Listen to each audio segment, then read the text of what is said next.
Confira o vídeo a seguir e uma análise detalhada no final. Dia 1º de novembro, inclusive, coisa rara, né? Eu fiz uma leitura com toda a imprensa na minha frente, porque eu sempre fui de falar de improviso. Então, dia 1º de novembro, com toda a imprensa na alvorada, vou ler só um primeiro parágrafo aqui. O que eu falei? As manifestações pacíficas sempre serão bem-vindas, mas os nossos métodos não podem ser os da esquerda, que sempre prejudicaram a população, como invasão de propriedades, destruição de patrimônio, cerceamento do direito de ir e vir. Então, foi o primeiro pronunciamento meu, tão logo após as eleições. E eu comecei esse pronunciamento com vocês vão sentir saudade de mim. Só sem saudade de alguém quando alguém vai embora. Eu já dei o sinal que estava indo embora, logo dia 1º, não tinha mais nada o que fazer. Esse foi um sinal claríssimo que eu dei. Também aproveitando, talvez Vossa Excelência pergunte, né? Mas eu responderia no momento final, a transição. Começou no primeiro dia útil.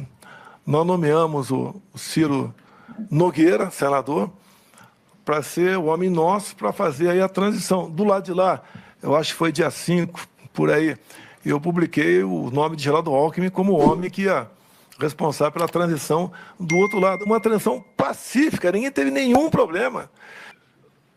Quais eram os indícios que o senhor tinha que nós estaríamos levando 50 milhões, 30 milhões de dólares? Não tem indício nenhum, senhor ministro. Tanto é que era uma reunião para não ser gravada, um desabafo, uma retórica que eu usei. Se fosse outros 3 ocupando, teria falado a mesma coisa. Então, me desculpem, não tinha essa intenção de acusar de qualquer desvio de conduta dos senhores 3. O senhor se reuniu com o hacker Delgatti e com a deputada Zambelli, que teria levado esse hacker, sugerindo que ele poderia invadir o TSE, e o senhor teria encaminhado a uma reunião no Ministério da Defesa para ser recebido pelo general Paulo Sérgio? Olha, a Carla Zambelli levou o hacker, eu recebi, não entendo nada de informática, não senti confiança nele, como de praxe, né? De acordo com o Ministério, eu encaminhei o hacker aí para a Comissão de Transparência Eleitoral e nunca mais tive contato com ele. O senhor teve algum retorno do general Paulo Sérgio sobre a eventual reunião? Nem sei se foi recebido na defesa ou não. Algum retorno da deputada Zambelli também? Não. E eu falei para esse colega, né? Eu só tinha uma maneira de ganhar essa grana, fazendo besteira. Não vou fazer. Se não fosse a campanha de Pix, que eu não fiz, eu não sabia como estaria sobrevivendo hoje em dia. 17 milhões, depois tem um pingado, chegou a 18 milhões de reais, e a gente gasta.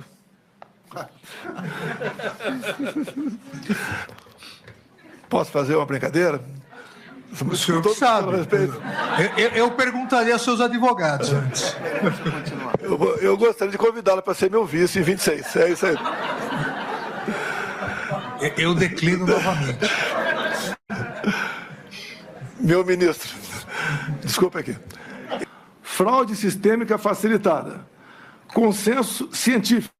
Todo sistema eletrônico / computacional possui vulnerabilidades.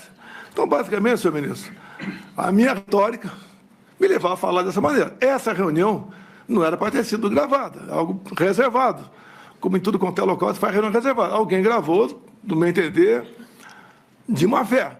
E ela tornou-se pública. Eu não estaria explicando essa questão aqui agora. Essa foi a minha retórica, que usei muito enquanto deputado e depois como presidente, também buscando aí o voto impresso como uma forma a mais de termos mais uma barreira, né, para evitar qualquer possibilidade de se alterar o resultado de umas eleições. Cara, por favor, doutor Paulo Gonet, eu não torci para o pior. Se tivesse torcido para o pior, não teria desmobilizado os caminhoneiros lá atrás. E talvez, pela minha figura, o pessoal não fez absurdo. Agora, tem sempre os malucos ali que fica aquela ideia, né, de AI-5, intervenção militar, que as Forças Armadas, os chefes militares jamais iam embarcar nessa, porque o pessoal estava pedindo ali, até porque não cabia isso aí, e nós tocamos o barco, né? Então, me desculpa, respeitosamente, Vossa Excelência, não estimulamos nada de anormal. O último depoimento de Jair Bolsonaro ao Supremo Tribunal Federal, conduzido pelo ministro Alexandre de Moraes, foi mais do que um ato processual. foi um episódio emblemático da disputa entre narrativa política e institucionalidade no Brasil.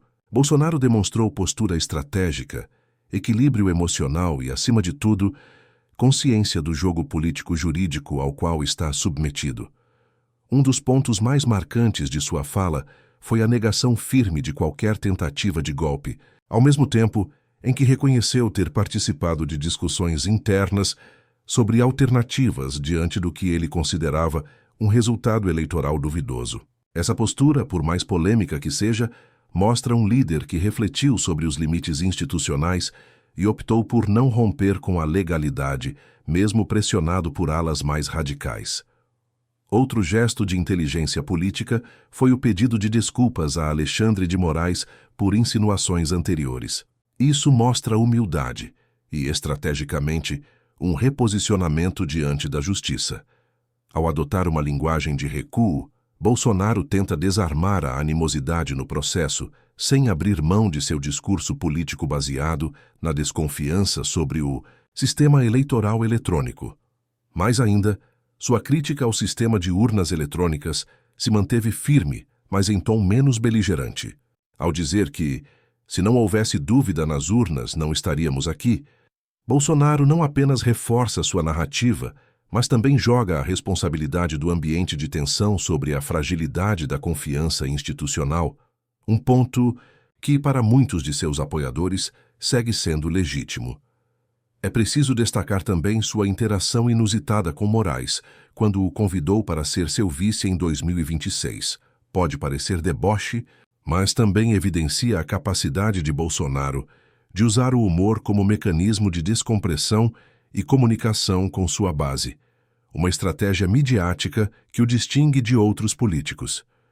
Sua defesa também tentou apresentar vídeos com falas de figuras públicas como Flávio Dino e Carlos Lupe, criticando o sistema de votação, o que revela que o problema da confiança nas urnas não era exclusivo do bolsonarismo, mas um debate público anterior e mais amplo. Moraes vetou essa parte da defesa, o que pode ser lido como uma limitação ao pleno contraditório.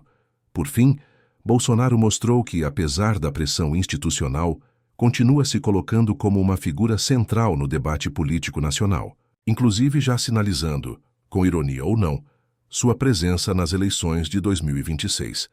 Sua base permanece mobilizada e seu discurso ainda ecoa em milhões de brasileiros que enxergam nele alguém que enfrentou o sistema.